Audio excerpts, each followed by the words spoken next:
Siapa yang bisa memberikan syafaat kecuali izin Nabi dari Allah? Dan salah satu yang mendapatkan izin itu adalah Nabi Muhammad sallallahu alaihi wasallam. Pengurus masjid, kepala dinas, kepala badan, kepala kantor, bupati, kepala daerah, gubernur, wali kota, presiden, siapapun yang punya kekuasaan, pakailah untuk menyiapkan diri, memperingati momen besar supaya karyawan, pegawai, anak buah masyarakat mengenal Nabi Muhammad sallallahu alaihi wasallam. Kalau dia sudah kenal dengan Nabi, dia akan meneteskan air mata mengenal Nabi. Kalau dia sudah kenal dengan Nabi, dia akan ramaikan masjid sebagai pusaka peninggalan Nabi. Kalau dia sudah kenal dengan Nabi, dia akan berkorban, memberikan harta dan nyawanya untuk yang dia cintai. Sayyidul Arabi wal Ajam, Sayyidul Awwalin wal Akhirin, Sayyidul Anbiya wal Mursalin, Sayyidina wa Maulana Muhammad sallallahu alaihi wasallam.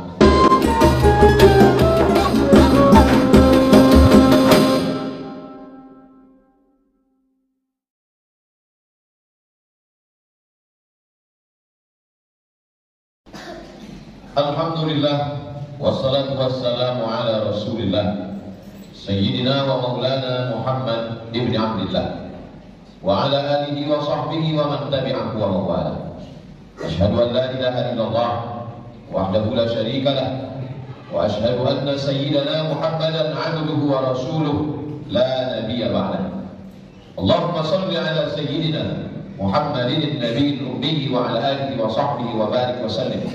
Qala Allah Ta'ala fil Qur'anil 'azim wa huwa asdaqul qailin.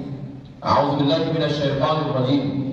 Man laqiyan nabi, orang yang berjumpa dengan Nabi, wa amana bihi, beriman dengan Nabi, wa mata 'alal Islam, meninggal dalam keadaan muslim, mereka itulah yang disebut dengan sahabat Nabi Muhammad sallallahu alaihi wasallam.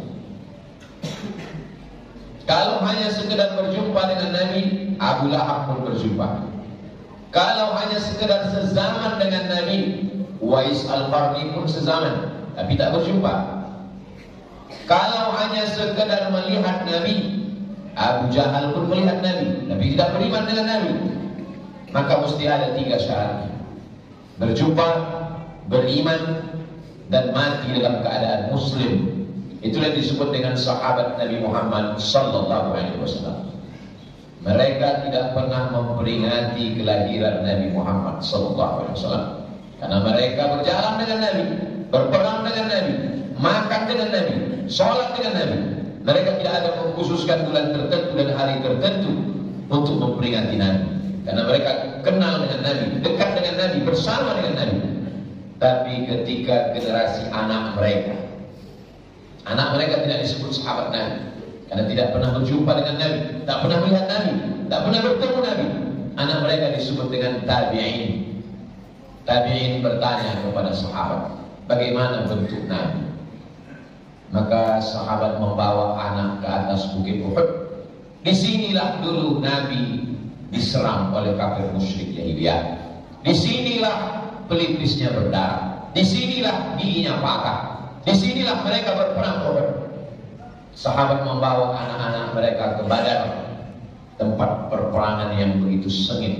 Begitu cara mereka memperkenalkan Nabi Muhammad sallallahu alaihi wasallam kepada orang-orang yang belum pernah berjumpa dengan Nabi. Bagaimana dengan kita yang hidup 1445 tahun setelah hijrahnya Nabi Muhammad sallallahu alaihi wasallam?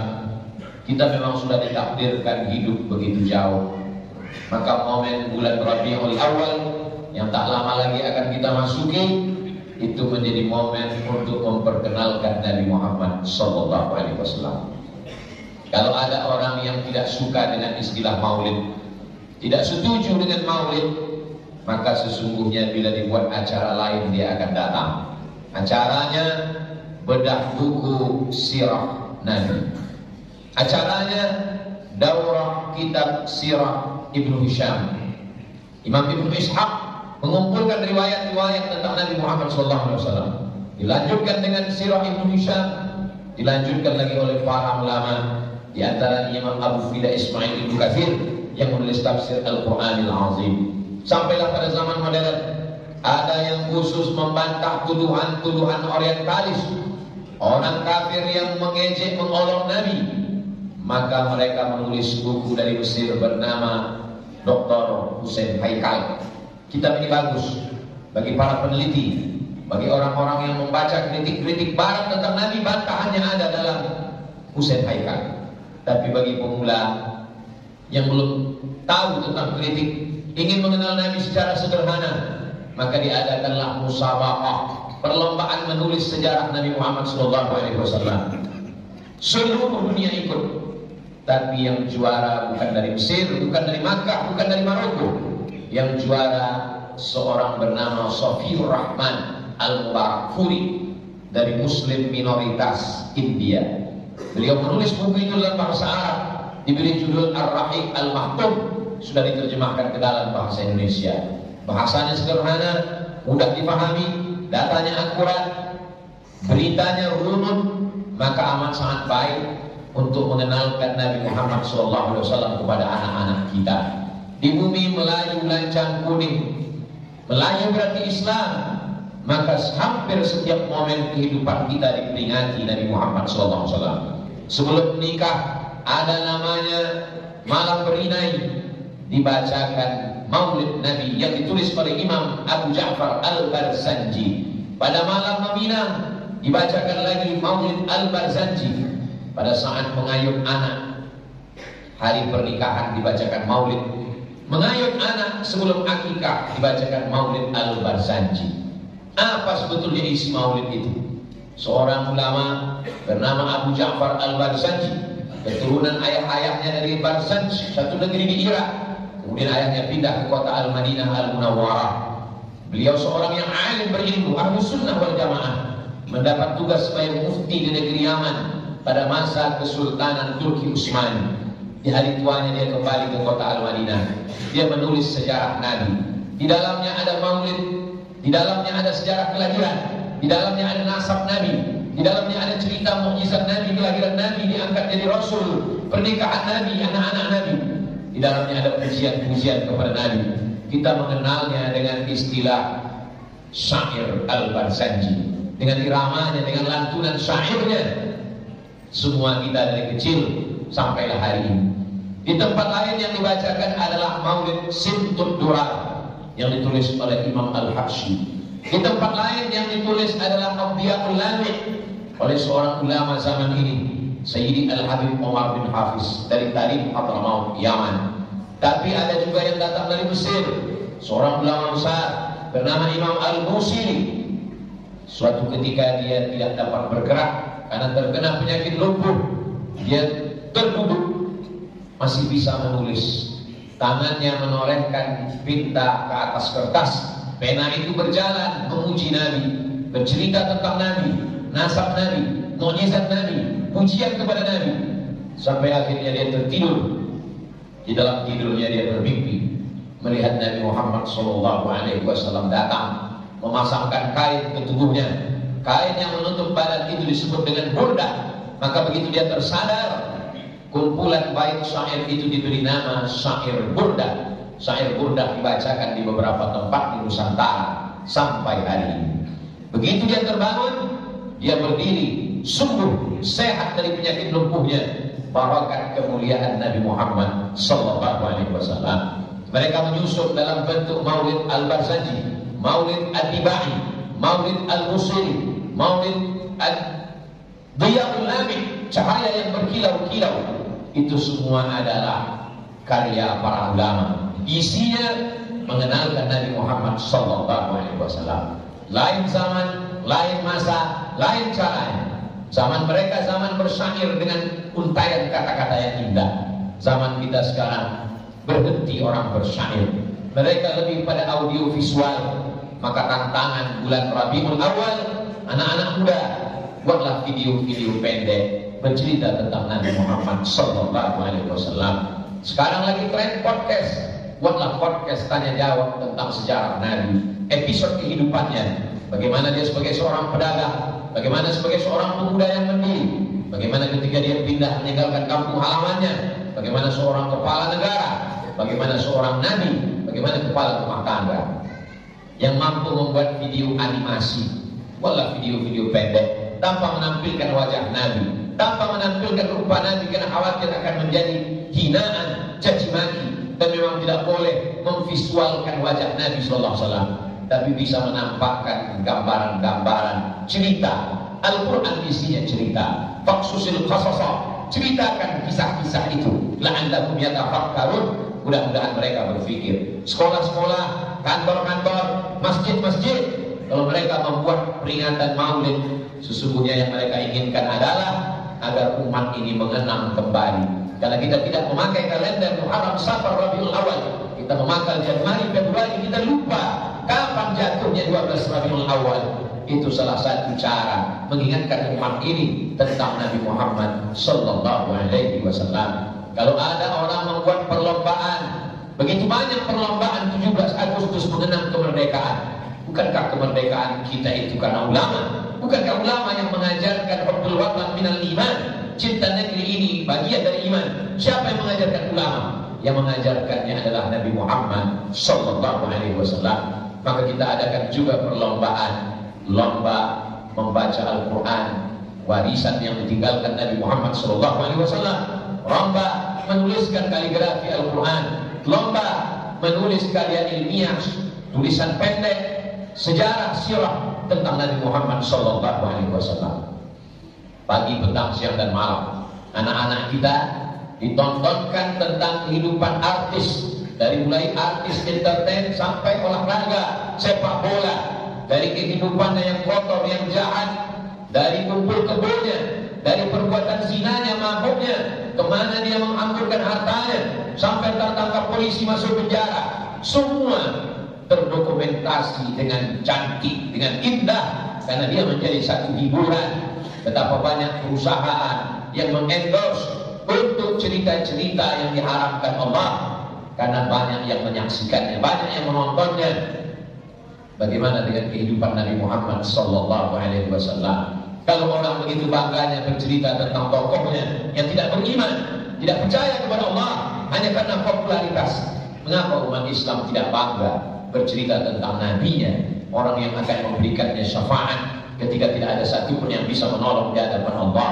Yauma la yanfa'u malun, hari itu tak ada guna harta, wala banun, tak ada guna anak, illa man atallah, kecuali orang yang datang menghadap Allah biqalbin salim, dengan hati yang bersih, yang dapat memberikan syafaat. Man dzalladzi yashfa'u 'indahu illa bi'iznih, siapa yang bisa memberikan syafaat kecuali izin Nabi dari Allah? Dan salah satu yang mendapatkan izin itu adalah Nabi Muhammad sallallahu alaihi wasallam. Pengurus masjid, kepala dinas, kepala badan, kepala kantor, bupati, kepala daerah, gubernur, wali kota, presiden, siapapun yang punya kekuasaan, pakailah untuk menyiapkan diri, memperingati momen besar supaya karyawan, pegawai, anak buah masyarakat mengenal Nabi Muhammad sallallahu alaihi wasallam. Kalau dia sudah kenal dengan Nabi, dia akan meneteskan air mata mengenal Nabi. Kalau dia sudah kenal dengan Nabi, dia akan ramaikan masjid sebagai pusaka peninggalan Nabi. Kalau dia sudah kenal dengan Nabi, dia akan berkorban, memberikan harta dan nyawanya untuk yang dia cintai. Sayyidul Arabi wal Ajam, Sayyidul Awwalin wal Akhirin, Sayyidul Anbiya wal Mursalin, Sayyidina wa Maulana Muhammad sallallahu alaihi wasallam. Kita kenalkan anak-anak kita melalui momen Rabiul Awal, kelahiran Nabi Muhammad sallallahu alaihi wasallam. Ketika Nabi sampai ke kota Al-Madinah Al-Munawwarah, beliau dapati orang Yahudi tidak makan. Yahudi Bani Nadir, Yahudi Bani Quraidah, Yahudi Qainuqa, Yahudi Khaybar, mereka semuanya tidak makan, tidak minum. Nabi bertanya, "Mahada? Hari apa itu? Kenapa kalian tidak makan?" Orang Yahudi menjawab, "Hada yaumun salihun." Ini hari yang baik, ini hari yang mulia. Najallahu fihi Musa. Hari ini Allah menyelamatkan Nabi Musa. Wa awraqa fihi Fir'aun. Hari ini Allah menenggelamkan Fir'aun. Fasaman, mereka bersyukur kepada Allah dengan melaksanakan puasa. Setiap tahun mereka melaksanakan puasa karena bersyukur kepada Allah atas tenggelamnya Fir'aun dan selamatnya Nabi Musa alaihissalam. Adakah yang lebih besar nikmat daripada tenggelamnya Fir'aun? Adakah nikmat yang lebih besar daripada selamatnya Nabi Musa?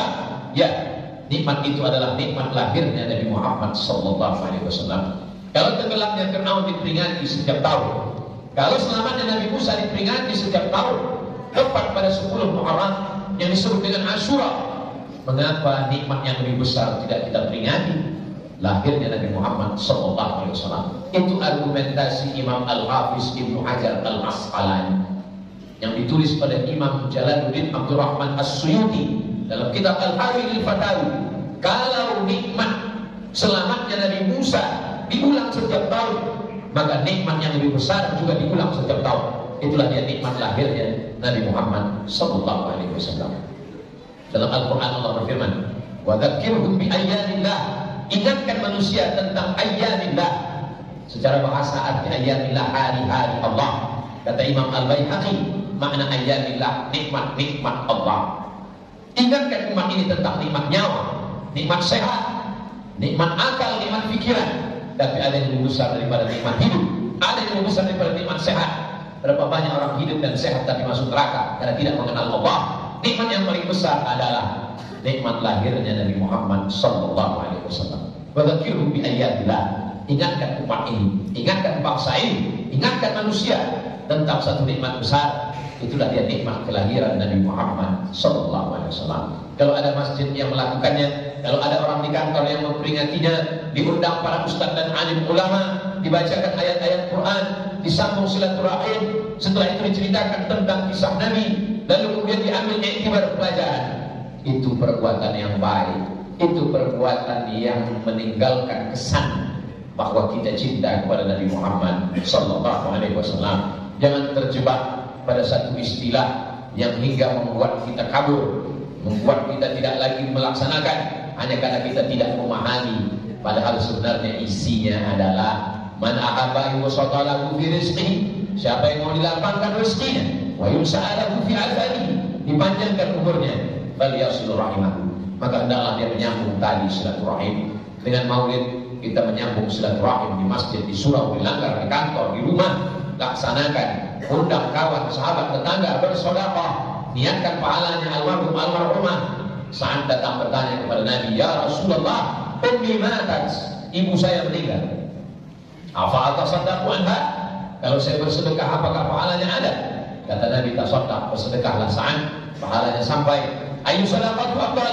Apa sedekah yang paling afdal? Kata Nabi, saqirul ma, memberi air minum. Undang kawan, jiran, tetangga, sahabat, buat acara maulid mengenang Rasulullah SAW. Ceritakan sepatah dua patah pengenalan tentang hidup Nabi SAW, tentang kasih sayangnya, tentang kepeduliannya kepada tanam-tanaman, kepada hewan. Wa ma arsalnaka illa rahmatan lil alamin. Datang, walaupun di tempat itu hanya dibacakan 1, 2, 3 hadis, tapi sesungguhnya kita sudah berada di majelis ilmu. Majtama'a qauman fi baitin min buyutillah. Sekelompok orang berkumpul di rumah Allah, yatluna kitab Allah.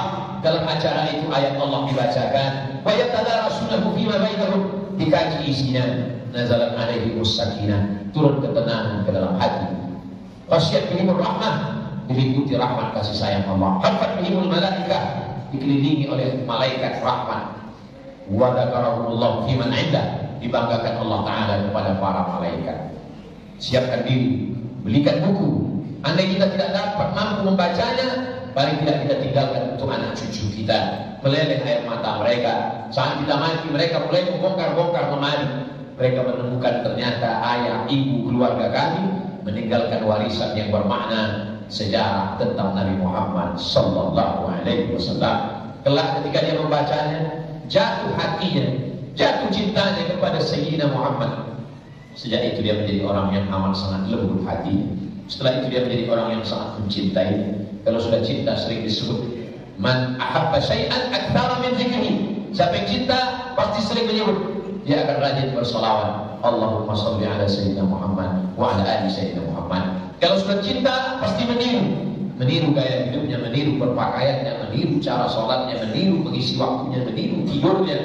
Kalau sudah cinta pasti berkorban. Dia akan korbankan hartanya, membangun masjid, menolong agama Allah, menolong dengan harta, menolong dengan ilmu, menolong dengan akal, menolong dengan suara, menolong dengan kekuasaan, sampai pada akhirnya kita akan menghadap Allah, dan yang menyelamatkan kita Rasulullah SAW. Siapkanlah diri untuk menyambut Rabiul Awal dengan berbagai macam momen, supaya mengingatkan umat ini kepada orang yang sudah mendoakan kita, menyayangi kita, jauh sebelum ayah kita menikah dengan ibu kita, jauh sebelum kita lahir ke dunia, dia sudah mendoakan kita. Sengaja dia simpan satu doa mustajab. Nabi-nabi yang lain memakai doa itu sehingga umatnya tenggelam dalam lautan, ditelan banjir bandang, angin puting beliung, tapi Nabi tidak memakai doa itu. Doa itu sengaja dia simpan, syafaatan li ummati yaumal qiyamah, untuk syafaat bagi umat pada hari kiamat. Siapa yang paling dekat dengan Nabi? Aktsaruhum sholatan, orang yang paling banyak bersolawat. Pada hari Jumat, aktsirus shalah, berbanyaklah sholat kepada aku, kata Nabi. Inna sholatakum ma'rudatun alayya, sholawat kamu akan dibawa ke kuburku, ke makamku, diperlihatkan kepadaku. Sahabat yang rasional bertanya, kaifa sholatuna ma'rudatun alayka wa qad alimta? Bagaimana mungkin sholawat kami dibawa kepadamu padahal engkau sudah mati dimakan cacing tanah? Nabi menjawab, innallaha harramal arda ajsadal anbiya, Allah mengharamkan tanah memakan jasad para nabi. Di antara amal yang diperlihatkan adalah amal umat Nabi Muhammad SAW. Walaupun jarak kita dari Nusantara ke kota Al-Madinah Al-Munawwarah terbentang 9.000 km, tapi amal kita hari ini dilihat oleh Rasulullah SAW. Wa qul i'malu, beramallah kamu.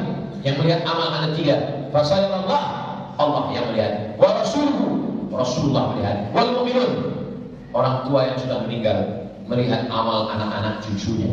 Hari ini mereka bangga melihat kita karena kita pakai ayunan tangan, langkah kaki, kedipan mata, bisikan telinga, denyut jantung, hembusan nafas dipakai untuk mengingat Allah Subhanahu wa taala. Alhamdulillah kita sudah selamat. Bagaimana dengan anak kita? Bagaimana dengan generasi muda? Kita mesti berkarya untuk mengenalkan Nabi Muhammad SAW kepada mereka. Kalau ulama dulu sudah mengenalkan kepada kita dengan ceramah, dengan tausiah, maka generasi akan datang tak dapat lagi kita kenalkan dengan cara yang lama. Dunia makin maju, teknologi berkembang, buatlah satu karya yang mengingatkan kepada Nabi Muhammad sallallahu alaihi wasallam. Allahu biha, ya Allah biha, ya Allah bi husnil khatimah. Wa ya ayyuhar rajun minhu syafa'atan, sallu alaihi wa sallimu taslima.